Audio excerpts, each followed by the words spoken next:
How we doing? I hope everybody's really well. Looking after yourselves out there. Now, we've had some really interesting developments worth going over. We'll start with Dr. Mick McConville. He was a GP in Cavan for 30 years, a paediatrician before that, so over 40 years. Clean record right up until he bumped up against the COVID hoax. And he's been hauled before the Irish Medical Council, a fitness to practice hearing. Now, he went in, he gave his submission yesterday, and he walked off to get his bus. And very interesting to look at the coverage in the Irish mainstream media because there's definitely been a policy shift. And we've noted it in Australia already. They're on the back foot. You've got doctors like Angus Dalgleish who's saying, look, the boosters are connected to cancer. They got all the evidence that the messenger RNA vaccines they're all completely contaminated. They're just not fit for purpose. The Pfizers are all full of SV40. SV40 was what, in my day, we put into mice to make them grow tumours so we could pour chemotherapy into them to see if it worked for the tumours. And he's talking about the Pfizers being full of SV40. So this is really, really shocking stuff, and they can't contain it. So now they're going to have to manage it somehow or another. Now, incredibly, the Irish Times did cover the case yesterday, but as usual, they did what they normally do, and that is they just put in a picture of a stethoscope instead of a picture of Dr. Mick McConville. So I've called them out on it. Why not use a photo of Dr. Mick McConville, Irish Times, instead of a stethoscope? Afraid he'll blow your cover?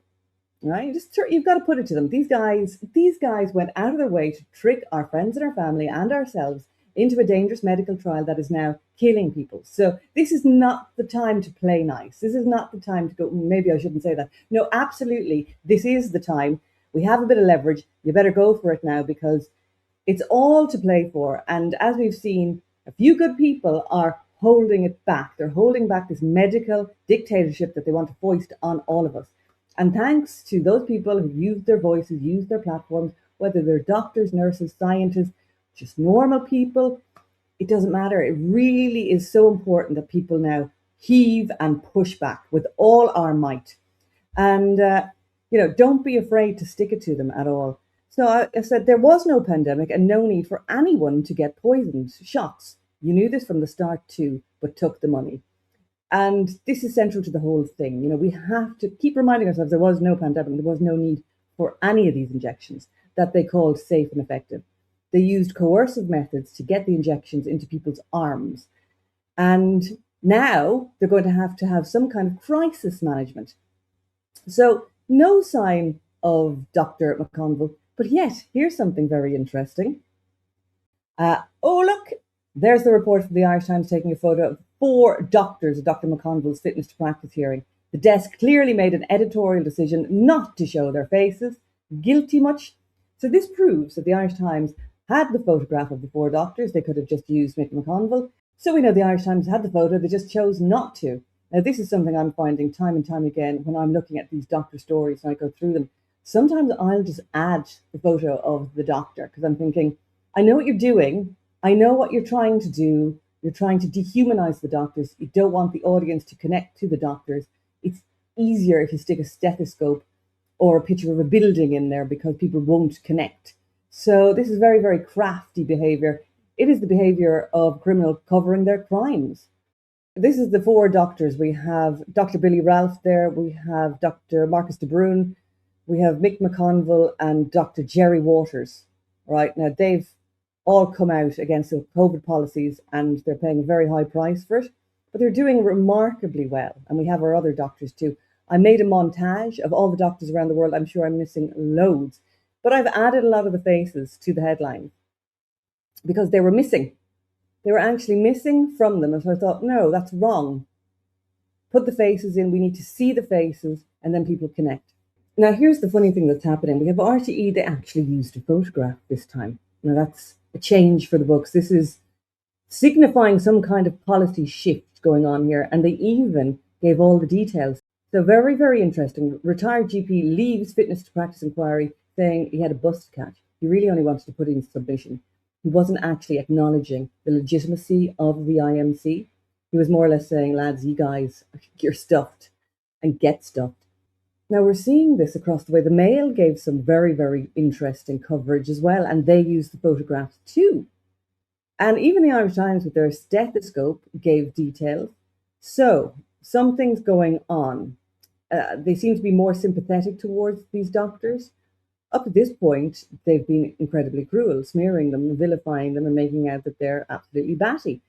But now, because the scales is beginning to tilt, we're noticing that the mainstream media want to save their own bacon now. So they're going to have to pretend, like we've seen in Australia, that they were conned too.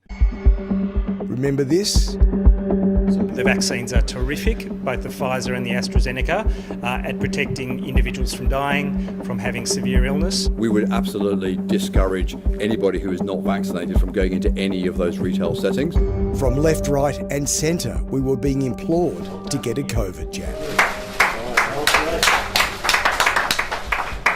We rolled up, lined up, signed up and even got on the grid. You couldn't go to work. Couldn't go to work. Couldn't go to a restaurant. Couldn't go to a restaurant. Couldn't travel. Couldn't travel. Couldn't see family who lived outside the Ring of Steel in Victoria. Oh, the Ring of Steel. I remember that. Oh, the Ring of Steel. I remember that. And here's the thing that people must remember, all right? They must understand this. The mainstream media knew there was no pandemic. They took money to fake a pandemic, to put the fear of God into people, so that when the time came, they'd roll up their sleeve for an experimental series of injections. They called them vaccines. They weren't even vaccines, okay? They were gene therapy. And now we're seeing the fallout. And this, of course, benefits Big Pharma because they want their customers for life and they want to kill people. All right, that's essentially what's going on. So as Dr. Jerry Waters put it yesterday when he's talking about the mainstream media, these people have let down not just themselves, not just their communities, but their own families. What do I think of the media? Yeah, I have the utmost disrespect, disdain for them. And I think as a group of people who have a job to reveal the truth, they have totally betrayed not only their profession, but their families and the people in general. In other news, if we go down to the Southern Hemisphere, this is interesting. So this was a lovely post I got this morning from Craig Kelly, Foundation for Economic Education. And he said, wow, this post had over 238k views. Great work. Thank you very much. And yeah, this is the post he's talking about. Oh my God, I'm going to have to change that now. 20, 25, 30 years now at this rate. Time has passed. I'm growing old doing this stuff. Now, anyway, sorry, my computer is so slow. Everything is on a go slow, but still we go on. Now, what I want to talk about, everything I'm trying to do lately is taking around 5 times, 10 times longer than it should. These lads turned up and they were fixing the infrastructure outside, and ever since they left, the internet's not working properly around here. So, if I wasn't a little bit twitchy before, I certainly am now. But this is Channel 9 news anchor Alison Langdon. Now, she's paid 1.5 million Australian dollars a year, and she was pretty shocking during the COVID scam. Of course, that's why they pay her the big bucks. This is what people need to understand. These are commercial entities. They get money from Big Pharma and then they do as they're told. They do their bidding. That's why they got the job. And they do it with polish and flair and fun, and they look nice and they wear nice clothes. This guy, Greg, what's his name again? Ivanovich or something like that. Stefanovich. He's the highest paid TV presenter in Australia. Now, he's only lately given an apology. But first, let's just play this. Kathleen loves flowers. So much so, she became a florist. To keep her shop open during COVID, she got the jab. But the side effects are devastating. 13 surgeries later, she can never work again. And the compensation offer, she says it's an insult. Mm-hmm. All our hopes are riding on a vaccine. Yes. You need to be quiet. Well, if you don't want to listen to our most senior qualified immunologists, I am listening to them, and I think you need to start listening to our scientists and our doctors. Well, our scientist is our most senior qualified immunologist in this country, Professor Robert Clancy, and you are not listening to him. I'm sorry. So anyway, that was really lovely to get the message from Craig Kelly. And yes, it just shows you when you put a little bit of effort in, when you try and you just put two clips together and say, well, look, you said this and now you're saying this. This is utter hypocrisy. But also, what is it showing? It's showing us there's a policy shift at the station. Channel 9, it's a big station in Australia. I lived over there for a bit. I actually worked for Sky for a little bit. My accent was too strong, apparently. And I kind of understand that. When you're in another country, they don't really want a big Irish paddy accent. They want an Aussie accent. But I have an awareness, let's say, of the Australian media scene. And I know how it works. I know how it works in Ireland too. It's a bonfire of vanities, essentially.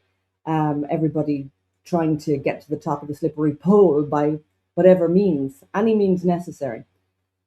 So, what we are seeing in Australia, especially now with Ivanovich's apology, it's a corporate apology. Now, there's no way Channel 9 are going to issue an apology from one of their biggest stars, their biggest star, their highest paid one, unless there was a policy shift. And it's quite a grovelling apology too, which is going to tell you everything we need to know about what is going on. Now, people are thrilled that Stefanovic has done this interview with, what's your man's name, Pete Evans, the chef Pete Evans, saying, well, it's great, at least he's getting the publicity and now it's the breakthrough that we finally need. And I'm thinking, well, that would be kind of like Claire Byrne trying to manage the narrative from now on. I mean, are people going to let her? Are people going to sit there, if Claire Byrne was talking about jab injuries, would you sit there and actually listen to Claire Byrne say that? I mean, it's up to the audience. It's always up to the audience. The audience has the power. The audience could have said no the first time around. I certainly will remain on the outside going, well, listen, if you're going to listen to these people who took money, profited very nicely from pushing injections that are killing people and injuring them in the most horrific fashion, if you're going to listen to that one, you deserve everything you get. There's no lessons learned at that point. It doesn't matter how many people are listening. There's a cut-off point. It has to be whoever is going to be talking about the jab injuries cannot be the ones who push the injections. It cannot be. It's just bananas. Of course it can't. Now, I'm not sure if this is even recording, so I'm going to go on because the internet is so slow and it's driving me bananas. But I just wanted to share those little noticings with you. So let's see if you have any noticings yourself. Please share in the comments as ever. All right, take care. Have a good day. Take care.